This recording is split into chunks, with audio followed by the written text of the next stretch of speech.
Oui, je suis au courant. Certains d'entre vous vont me dire, mais Warren, pourquoi fais-tu une vidéo afin de théoriser sur la mort de tel ou tel personnage du film Les Gardiens de la Galaxie Volume 3 alors que tu as déjà vu le film? On a vu tes stories, on a vu que tu as partagé certaines choses plutôt sympathiques. Il est vrai, mais sachez que je tourne cette vidéo le vendredi, il est pile 14 h, on est le 21 avril 2023. Donc, sachez que je regarde le film demain. Et sachez d'ailleurs que cette journée devrait être incroyable puisque je ne l'ai pas encore vécue, mais à l'heure où vous regardez cette vidéo, je l'ai déjà vécue, c'est assez complexe. Disons que je prépare en fait plein de vidéos théories, en tout cas mes dernières théories, mes dernières attentes sur le film, sachant que je vais le voir moi le 22, mais qu'il sort le 3 mai, donc entre le 22 et le 3 mai, il y aura de temps en temps quelques petites vidéos en lien avec eh bien, ce film des Gardiens de la Galaxie, avec donc des théories, mais j'aurais déjà vu le film, mais étant donné que je tourne ces vidéos avant de voir le film, c'est logique. Mais en même temps, ça me laissera quand même pas mal de temps pour faire des théories sur la suite si jamais il y a des théories à faire concernant tout cela, les scènes post-génériques, etc. Pour rappel, on fera une critique plus une vidéo sur telle ou telle scène post-générique. En plus de ça, il y aura bien évidemment un 100% Marvel et un after de 100% Marvel sur les Gardiens de la Galaxie volume 3. Donc ça va être plutôt sympathique. Donc je tenais réellement à faire ce disclaimer parce que pour certains d'entre vous, eh bien vous n'auront, mes frérots, la concordance. Non, vous n'aurez évidemment pas toutes les connaissances sur cela puisque je sais que beaucoup de gens ne vont pas regarder cette vidéo. Donc je ne vais pas le rappeler à chaque fois. Donc, je vous inviterai à chaque fois de revoir cette vidéo pour ceux qui, évidemment, ne seraient pas au courant de la situation. Quoi qu'il en soit, parlons tout de suite de deux personnages que j'imagine mourir, c'est français, je pense que oui, dans le film des Gardiens de la Galaxie volume 3. En réalité, je ne me suis pas mouillé, on en a parlé pendant des semaines et des semaines concernant ces deux personnages, et on va commencer par le plus logique, dirons-nous, c'est le personnage de Drax, interprété par Dave Bautista. Et avant toute chose, je tenais aussi à rappeler quelque chose parce que je vous ai dit qu'il y allait avoir une critique, l'analyse des scènes post-génériques, des lives, etc. Mais sachez que la journée qu'on va vivre, en tout cas que je vais vivre demain, donc le 22 avril, c'est une journée qui va être incroyable. Dans le sens où il va y avoir un vlog. Donc, il y aura à nouveau du contenu dans ce style-là, donc j'espère que tout cela vous plaira. Mais bref, revenons à Drax, donc joué par Dave Bautista, qu'on a vu récemment, en tout cas que j'ai vu récemment dans un autre film hors MCU qui s'appelle Knock at the Cabin, donc un film de M. Night Shyamalan. Et il est excellent par ailleurs dans le film, et je vous invite si vous voulez à aller voir la critique qui est totalement disponible sur la chaîne YouTube. Bien évidemment, Drax, au début, quand on le découvre dans Les Gardiens de la Galaxie volume 1, c'est un petit peu la caution brute, premier degré, qui a évidemment énormément de force, et qui, voilà, est un petit peu le mec un peu ronchon. Et au fur et à mesure des films dans lesquels on l'a vu, que ce soit Les Gardiens 2 ou même les Avengers Infinity War Endgame, et même un petit peu de Thor Love and Thunder, eh bien, il est vrai qu'il a pris un aspect un petit peu plus humoristique, notamment avec le personnage de Mantis, avec qui il forme un duo, et aussi, on le voit notamment dans le Holiday Special des Gardiens de la Galaxie, qui est donc sorti je crois qu'il est sorti fin novembre 2022. Allez le voir aussi si vous ne l'avez pas vu. Il ne donne pas énormément d'informations sur la suite, mais un tout petit peu, ça peut être plutôt intéressant. Mais quoi qu'il en soit, concernant donc le personnage de Drax, il faut savoir donc qu'il est joué par Dave Bautista, qui a récemment déclaré en interview: j'en ai terminé avec le rôle de Drax, j'en ai terminé avec Marvel, j'en ai terminé avec les films de super-héros, je veux me consacrer plus à un cinéma peut-être plus indépendant, avec des rôles un petit peu plus profonds que ce que j'ai pu jouer du côté du MCU, parce qu'on ne va pas se mentir, le personnage de Drax n'est pas forcément le personnage le plus profond du MCU. Hein. Sa psyché, elle est très logique, c'est-à-dire qu'il fait des blagues, ah, c'est marrant, c'est rigolo. Moi, en réalité, il me fait de temps en temps rire, et j'avoue que c'est peut-être le gardien qui me fait le plus rire. Après, évidemment, c'est en fonction des goûts de chacun et de l'humour de chacun. En tout cas, je trouve que James Gunn le dose plutôt bien. Donc ça, pour le coup, celui-ci ne me dérange évidemment pas. Donc par rapport à cela, j'imagine très fortement qu'il va finir par mourir. Parce que l'acteur dit qu'il en a fini avec le rôle, alors certains vont dire oui, mais peut-être que juste il va arrêter de le jouer et que il est toujours en vie, mais il se repose sur une planète et après on le reverra plus jamais parce que voilà, il est en retraite entre guillemets. Oui, maintenant. Parce qu'en réalité, alors je n'ai pas les photos, mais vous avez sûrement vu donc les différents trailers qui sont sortis. Sachez que je n'ai vu aucun TV spot. Et par contre, peut-être que les photos que je vais vous montrer viennent des TV spots parce qu'elles ne me disent rien concernant le film. Donc je me suis un petit peu renseigné sur les images en 4K sur Twitter, donc, mais je n'ai pas vu les TV spots. Je tenais juste à rappeler qu'à un moment donné, dans le trailer, on voit Groot et Nebula faire ça.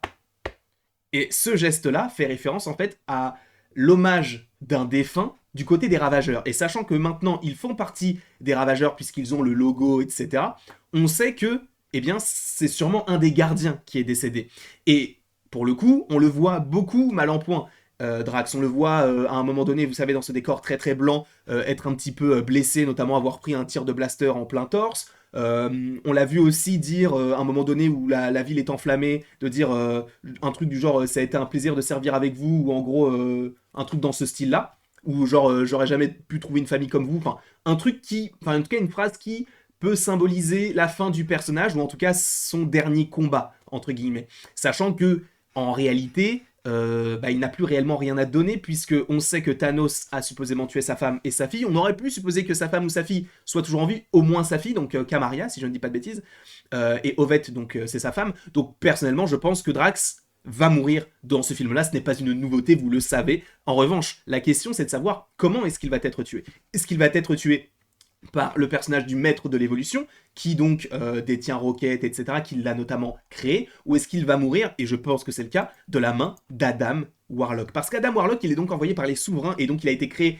dans l'une des scènes post-générique des Gardiens de la Galaxie volume 2, où justement, on comprend que eh bien, un nouvel être magnifique, on va dire en tout cas créé à la perfection, va être utilisé par les souverains pour se venger des gardiens.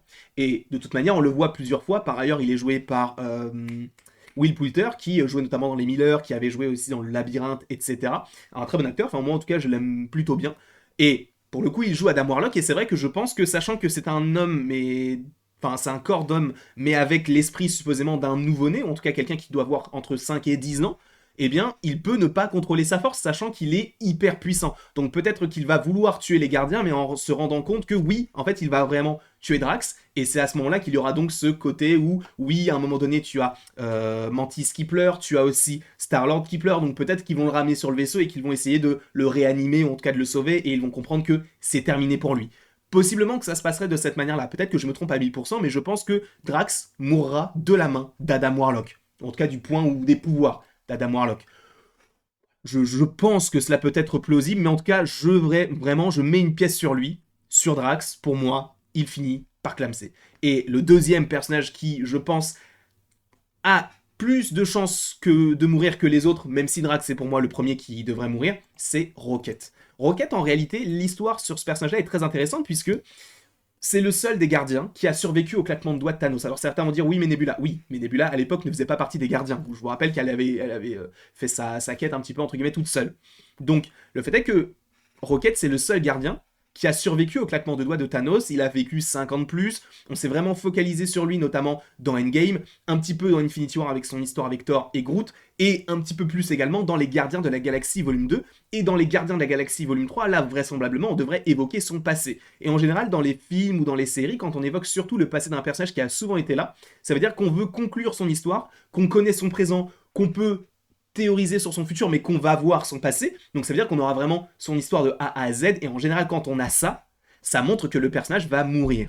Donc, est-ce que le personnage de Rocket pourrait finir par mourir? Je pense que oui, mais à la toute fin. Donc je pense que dans un premier temps, à la fin du second acte, le personnage de Drax va mourir de la main d'Adam Warlock. Ils vont réussir à le faire, à le faire partir.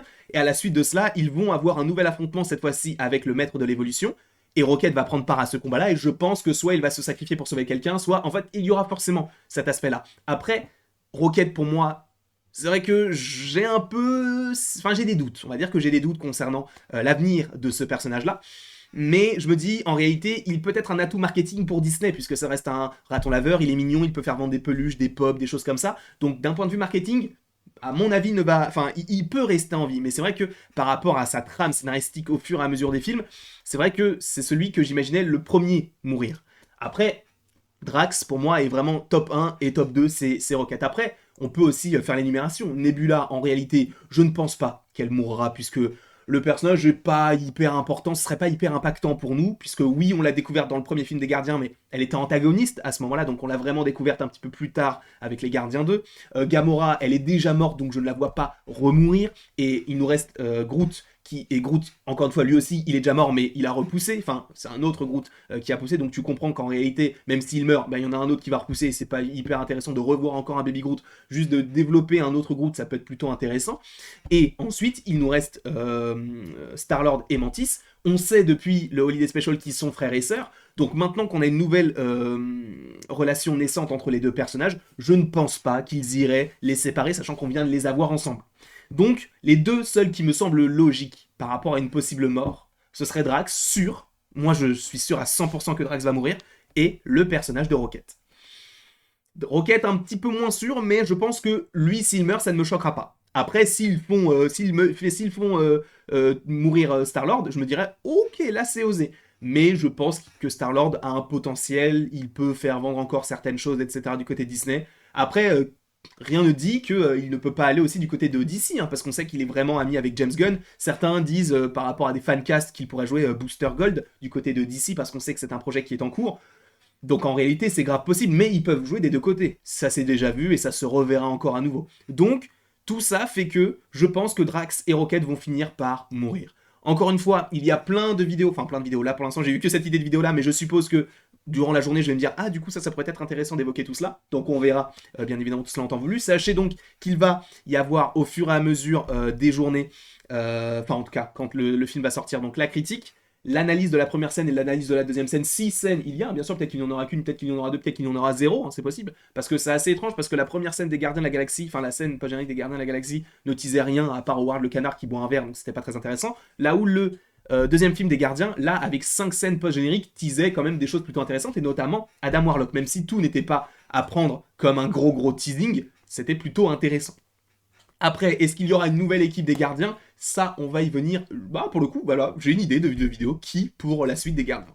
En tout cas, je vous fais bien évidemment d'énormes bisous. Et à la suite aussi des vidéos, donc critiques, etc., il y aura aussi l'avenir des gardiens, du coup, avec le visionnage du film, l'avenir de tel personnage, d'Adam Warlock, du maître de l'évolution, possiblement s'il est toujours en vie, même si j'en doute. Mais bref, on va évoquer bien évidemment tout cela et ça sera plutôt intéressant. En tout cas, j'espère que ça vous plaira. Quoi qu'il en soit, il ne me reste plus après tout cela qu'à vous dire à la prochaine pour la prochaine. Et bien évidemment, tu peux aimer, partager, commenter, t'abonner, que dis-je, et passe une très belle journée. Bisous.